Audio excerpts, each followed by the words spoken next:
Pagampo alang sa kaayuhan sa mga masakiton. O Jesus, among manunubos ug magtutudlo. Nahinumduman ako nga sa dihang dinhi ka pa sa kalibutan. Daghan kang napaayo. Adunay butang nga nakakita. Adunay naayo gikan sa sangla. Aduna usab na banhaw gikan sa kamatayon. Kasagaran, ingusab silang gipasaylo sa mga sala nga ilang nabuhat.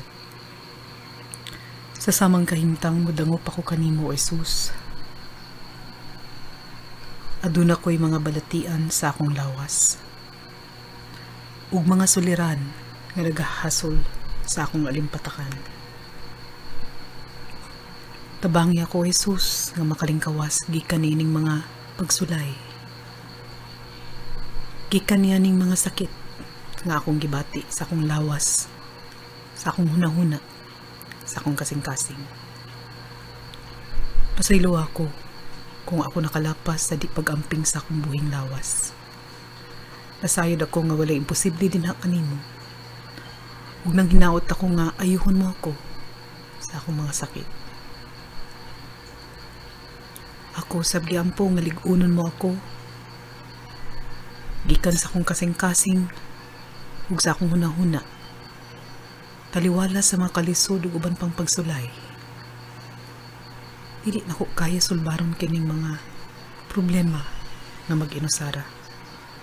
Kulang akong kapasidad aron matambalan akong kaugalingon sa hingpit.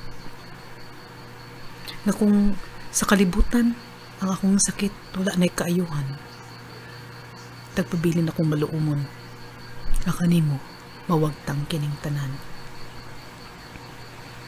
Bendisyon ni ako, Jesus. Tabangi ako ug ayuha sa akong mga balatian. Ang langit moray akong paglaom. Ihangyo ko ang amahan nga maghatag ka nako og maong kaayuhan nga pinaagi sa imong ngalan mahitabo kining tanan. Amen.